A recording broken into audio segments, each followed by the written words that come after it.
It's midday live and you're welcome to the AAU TV Midweek News. My name is Ajiman Ochredaku and joining me is Jumai Madaladam Doche. And our headlines for the week. Knatsford University College holds 12th graduation and matriculation ceremony. Now, second higher education story, malaria vaccine shipments rise for broader rollout in Africa.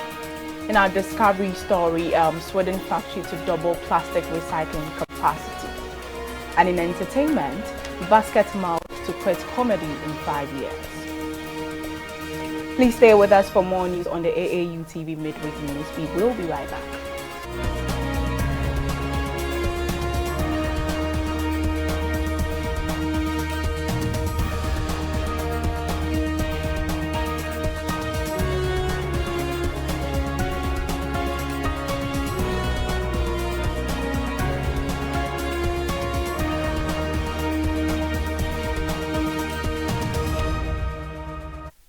Welcome back in our first higher education story. Today's fast-paced era of knowledge and innovation, the world has become more complex. Neglecting to educate children in these times is a significant concern, and parents who do not encourage higher education hinder their children's growth and restrict their access to wealth of opportunities. This rides on the back of the remarks made by Bishop John Kwamina Issel, founder of the Knatsford University College, during the 12th Congregation and Matriculation Ceremony held on November 26, 2023. Knatsford University College held its 13th Congregation and Matriculation Ceremony on Saturday, 26 November 2023 at its campus in Accra, Ghana. The ceremony was held under the theme, Forging a Legacy, Your Role as Graduates in Shaping the Future of the World. A total of close to 400 students were graduated from the university, while 300 students were matriculated into the university. The ceremony was attended by the Minister for Education, the Vice-Chancellor of the University of Ghana, the Vice-Chancellor of the University for Development Studies, and other dignitaries. Dean of Knatsford Business School, acting also on behalf of the Dean of Knatsford School of Science and Technology, have the honor and privilege to present to you graduates of Knatsford Business School and School of Science and Technology, who, having followed the approved courses of study also over the stipulated period and passed the required examinations. Speaking to the AAU TV, the founder of Knatsford University College, Bishop John Kwamina Issel, is positive that students have been equipped with the much-needed skills to help them identify opportunities and solve problems in their society. We have 5-vision approach. We want to excel in academic excellence. We want to empower our leaders to have global impacts. Now we want to foster global sustainability. We want to enrich human beings through transformative education. And above all, we want to set the standard for prestige and innovative education, prestigious and innovative education in Africa. The Chancellor of Knatsford University College, Professor Dr. Ekwamwa Boateng, speaking with the team, said that the university is committed to providing its students with a quality education that will prepare them for the challenges of today. Looking for the training and the education our students have had, I have no doubt that they are going to contribute to society. And they are the future leaders, and we have every confidence in them that they are going to do their best to help solve the universal problems confronting mankind to the glory of God. The ceremony concluded with a presentation of awards to the top graduating students, recognizing their exceptional efforts and dedication to their studies.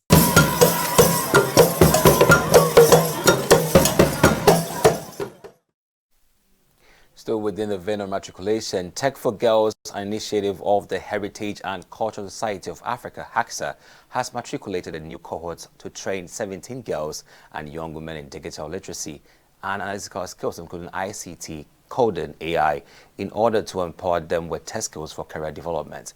The ceremony was held on Monday, November 27, 2023, at the premises of Taft College. Wake of consistent technology and girl-child empowerment, the Heritage and Cultural Society of Africa HACSA Foundation is determined to train and develop many girls and young women in ICT. The HACSA Tech for Girls initiative was launched earlier in August 2023. The program provides hands-on learning for girls and women in digital literacy and analytical skills through a carefully crafted curriculum comprising of coding, web development, critical thinking, communications, leadership, and entrepreneurial skills. The guest speaker, Her Excellency Jewel Taylor, the Vice President of the Republic of Liberia, a philanthropist and advocate for girl-child education and empowerment, was delighted by the impact of HACSA in transforming the lives of young ladies with technological skills. She further encouraged the young ladies to make the best out of the enviable opportunity provided to them. You are aware that when we talk about training girls and tech for girls or women empowerment, if we follow the norm, you will find out that it will take us another 100 years to bridge this gap. How can we then jumpstart the work? And I was so excited when I got out of the car and they said, let's go take a look upstairs and see what we're doing. And I was like, this is the answer. So to Taft College and to HACSA, congratulations and hats off. As part of proceedings, the new matriculants were presented with T-shirts and souvenirs to usher them fully into the program. In addition, TrialBridge Foundation, QA Limited UK, and Tesco UK presented reconditioned laptops to the girls to enhance their tech education. In attendance to this event were HACSA Sankofa Platinum members William and Stella Coker from Google, who were honored for their contribution to the Tech for Girls program and later expressed their commitment and dedication to the 21st century skills development in girls in Africa. The technology is truly ubiquitous. It's all around us and it's available to all of you. So I want you girls to remember that. The same platforms that you're going to be working on are the very same platforms that people have access to in the Silicon Valley, and that's all in the cloud. They emphasized the need for more girls to take up careers in ICT and encourage them to pursue their dreams relentlessly.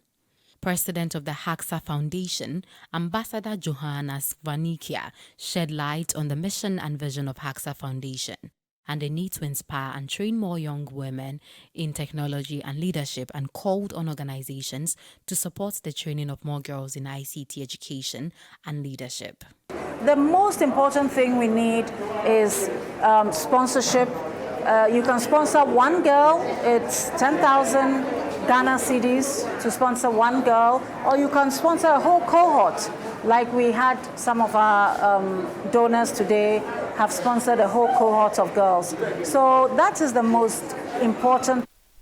In our health story, reports from the United Nations UN indicate that the first shipment of malaria vaccines has arrived in Cameroon for a broader rollout. The UN made the announcement on Wednesday after the first cargo landed in the Central African country. This comes after a trial phase was rolled out in 2019. More than 2 million children received vaccinations in Ghana, Kenya, and Malawi, which significantly decreased severe malaria cases and hospitalization. In a trial phase that began in 2019, more than 2 million children received vaccination in Ghana, Kenya, and Malawi, which significantly decreased severe malaria cases and hospitalizations. With 331,100 doses of RTSS, the first malaria vaccine recommended by the UN World Health Organization, WHO, landing in Cameroon's capital, Yaoundé, on Tuesday, the program is now beginning a wider rollout. Cameroon's Health Minister Malachi Manuda encouraged parents to take advantage of this life-saving intervention, stressing that malaria remains a major public health threat in the country. In the coming weeks, a further 1.7 million malaria vaccines are scheduled to be delivered to Burkina Faso, Liberia, Niger, and Sierra Leone. The first doses of the vaccine are scheduled to be given between January and March of 2024. In 2021, there was an estimated 650,000 deaths from malaria globally, with 77% of those being children under 5. Africa is responsible for 96% of malaria cases and of the death recorded worldwide. Stick with us for Discovery News after the break. Are you a university, college, high school, private organization, NGO, individual professor, instructor or facilitator seeking to take advantage of the numerous benefits of online education? Look no further. The AAU eLearn Africa LMS is a great opportunity to begin your journey to online course development and creation for teaching, learning and training purposes. AAU eLearn Africa LMS, which is a partnership between the Association of African Universities and eLearn Africa, has made available ease to use online learning tools to all stakeholders within the educational ecosystem of the African continent. This is to enhance teaching and learning in the bid to expand online learning opportunities for students in Africa. The online platform is open and available for free to all stakeholders and facilitates virtual access to classes without needing the other tools such as Zoom, Microsoft Teams, among others. For more information, visit www.elearnafricalms.com or contact us via aaulms@aau.org or estherm@elearnafrica.com. Follow us on LinkedIn, Twitter, and Facebook at AAU eLearn Africa LMS.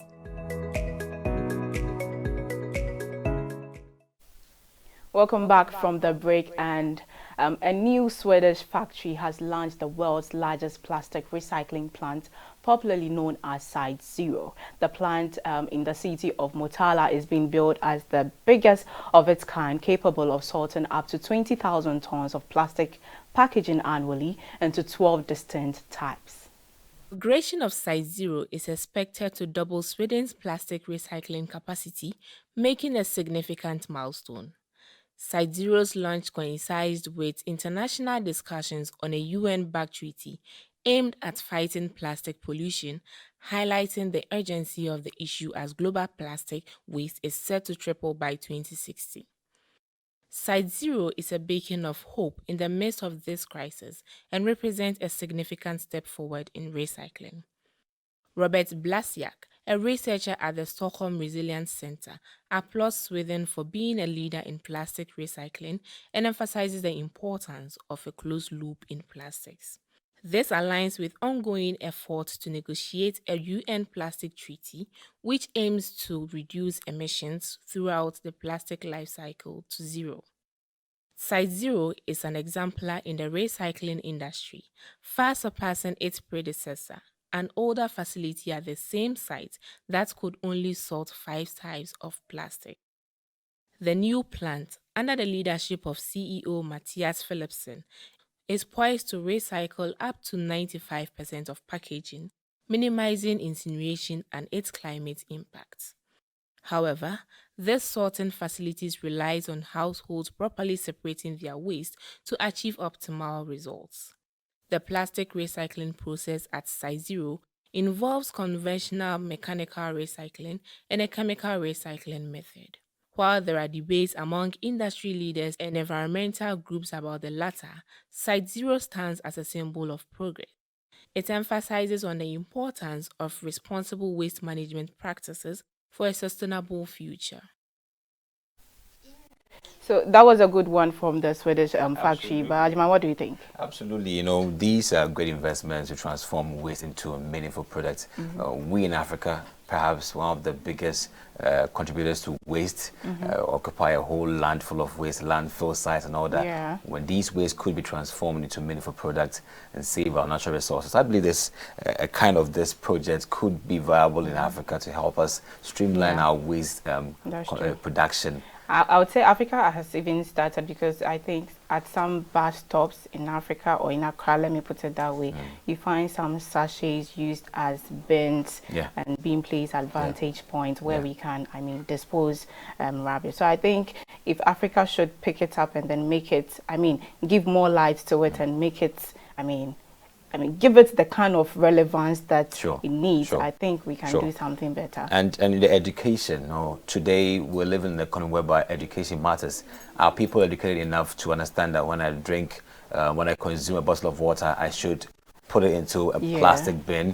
When I also use a paper and I want to dispose it, I should put it in a paper bin, and other food substances. So we should understand that we need to segregate these waste products so we can be able to make good use of them, because without that done, we can't recycle. Well, that's true. But then we'll bring you news on sports and entertainment. Stay tuned. Are you a university, college, high school, private organization, NGO, individual professor, instructor or facilitator seeking to take advantage of the numerous benefits of online education? Look no further. The AAU eLearn Africa LMS is a great opportunity to begin your journey to online course development and creation for teaching, learning and training purposes. AAU eLearn Africa LMS, which is a partnership between the Association of African Universities and eLearn Africa, has made available ease to use online learning tools to all stakeholders within the educational ecosystem of the African continent. This is to enhance teaching and learning in the bid to expand online learning opportunities for students in Africa. The online platform is open and available for free to all stakeholders and facilitates virtual access to classes without needing the other tools such as Zoom, Microsoft Teams, among others. For more information, visit www.elearnafricalms.com or contact us via aaulms@aau.org or estherm@elearnafrica.com. Follow us on LinkedIn, Twitter, and Facebook at AAU eLearn Africa LMS.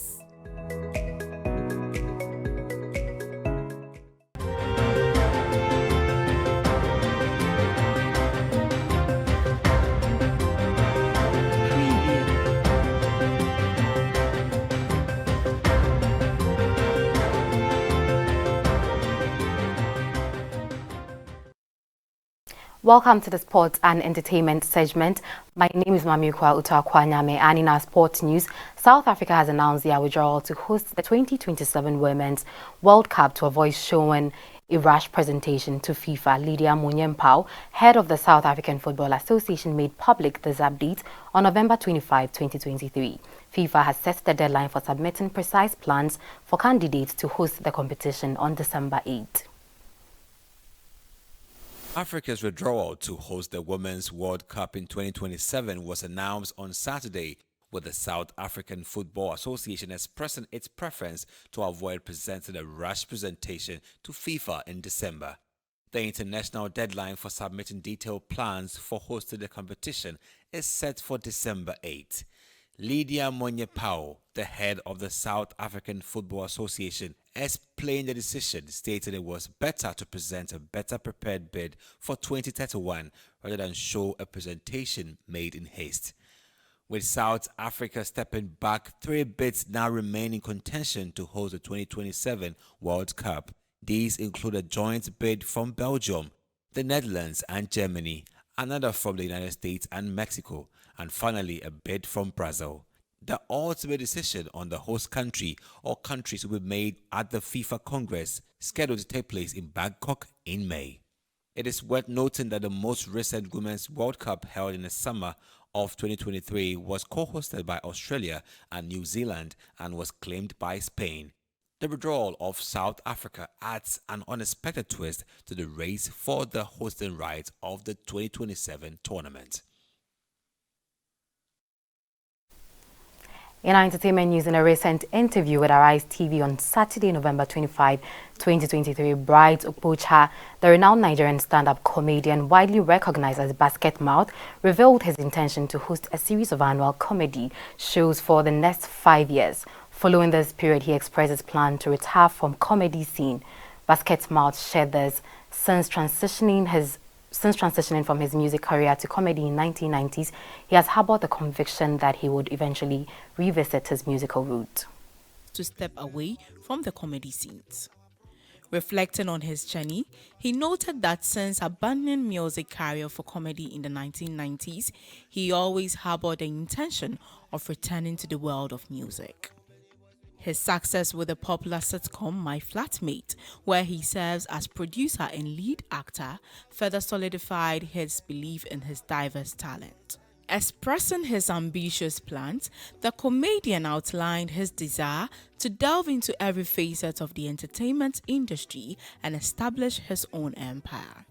He added that he will be 50 in 5 years and would have moved on to something else that would be taking a lot of his time. The comedian says he looks forward to blend all the interest and go fully into movies, TV, and music concerts and still give his 100% to comedy. Basketmouth also voices concern about the challenges faced by comedians in Nigeria, emphasizing the lack of supportive structures in the industry. He highlighted the global exposure that music and films receive through streaming platforms, which unfortunately has not been extended to comedy. The comedian lamented the declining culture of stand-up comedy, attributing it to the absence of platforms for comedians to refine their craft.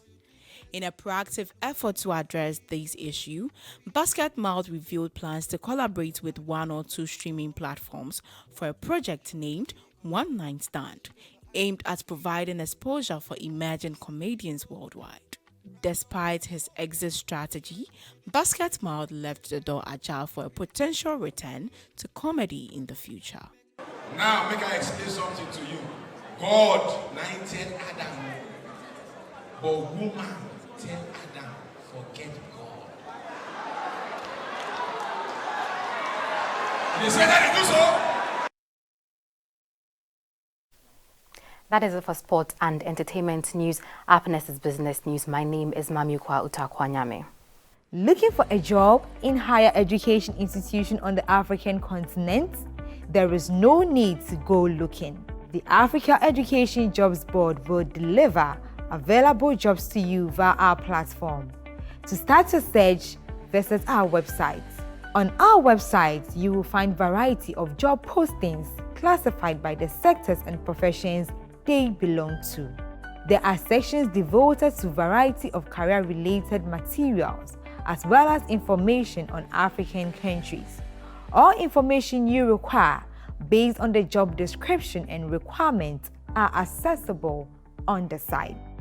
If you are looking for a job in higher education on the continent, use our dedicated portal www.africa.edujobs.com.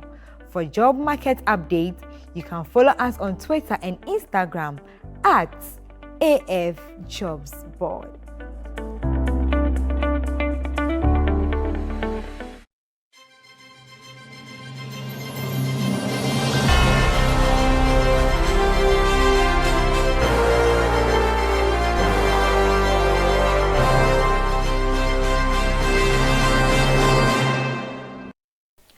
During an inaugural conference hosted by the Institute for Liberty and Policy Innovation in Accra, Ghana, Honorable Francis Xavier Susu, a Ghanaian lawyer and member of Parliament for Madina constituency, emphasized the need for the Bank of Ghana and the Office of the Attorney General to implement a standardized bank form.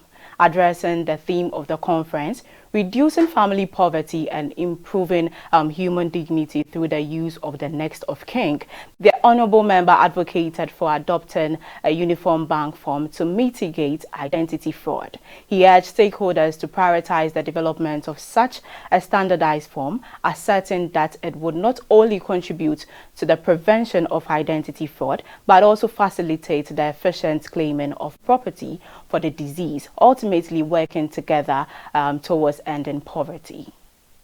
The Next of Kin conference aimed to facilitate streamlined processes for banks, insurers, and SNITs in verifying and managing Know Your Next of Kin systems. The primary goal was to enable accessible funds for all individuals, minimizing information gaps between next of kin and financial institutions. This initiative also sought to simplify documentation requirements for unlocking funds. Addressing the impacts of administrative barriers on poverty in Ghana, lawyer Sosu highlighted the potential of digitalization in easing the succession process following an individual's passing. Wherever you go today, to transact in public good, you need to pay people to do the work they are paid to do. And so it becomes so worrisome when somebody is no more and you have to take steps to redeem your own property. The Bank of Ghana would need to set clear standards that will simplify the whole concept of next of kin and how people benefit from next of kin.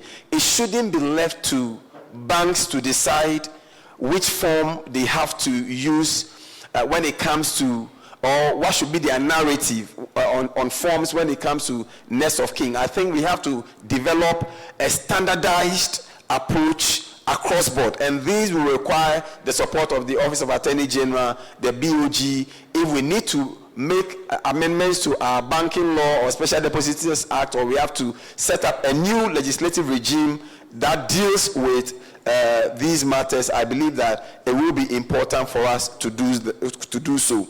Emphasizing the need for education, Esquire Ebenezer Isaac Tayinuboy stressed that correcting misconception related to the next of kin is essential for achieving the objective of poverty reduction through this avenue.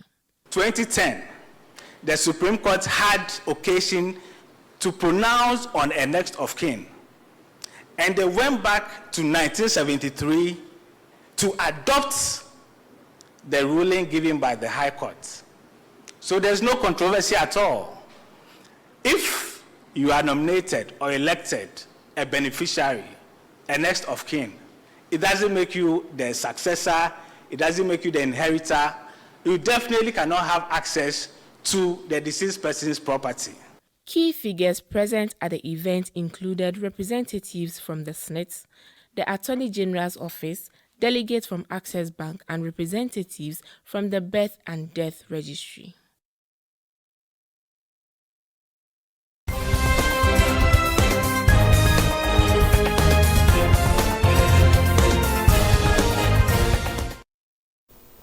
Back to our international scene. Last Sunday, Sierra Leone's President Julius Maada Bio declared a nationwide curfew after gunmen attacked the military main's largest barracks in the West African nation's capital, raising fears of a breakdown of order amid a surge of coups in the region. The unidentified gunmen attacked the military armory within the Wilberforce barracks in the capital of Freetown early morning. Bio said that this could have been bad, but there's peace restored. The attack on military's primary barracks in Freetown, according to Sierra Leone's President Julius Maada Bio, is under control, and a nationwide curfew has been implemented, urging citizens to stay indoors. While details about the attackers and the motive remain unknown, online videos depicting soldiers patrolling empty streets and the echoes of gunfire have circulated widely. The incident has sparked concerns of the potential breakdown of order, especially in the wake of increased coup activities in the region. Sierra Leone's Ministry of Information and Education reassured the public in a statement asserting that the government and security forces are in control of the situation.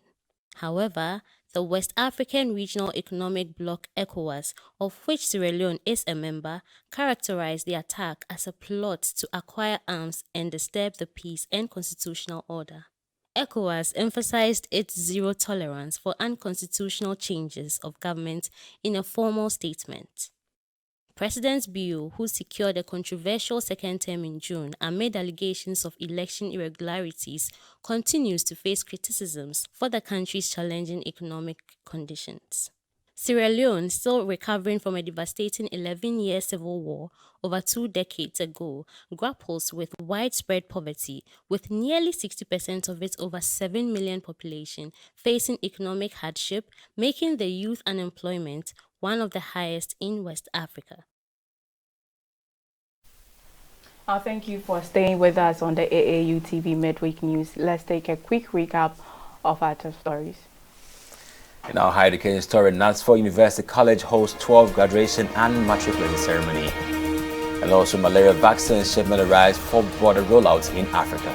In our discovery, Sweden factory to double plastic recycling capacity. And in entertainment, Basket mouth to quit comedy in 5 years. Thank you for staying with us on the Midweek News, and we're glad you spent all this time with us. Do well to link up with us on our platform social media, AAU, on Facebook, YouTube, and also on Twitter. My name is Ajiman Otredako. And I'm Jimai Madaladem Duchi. Don't do the rest of our programs. My name is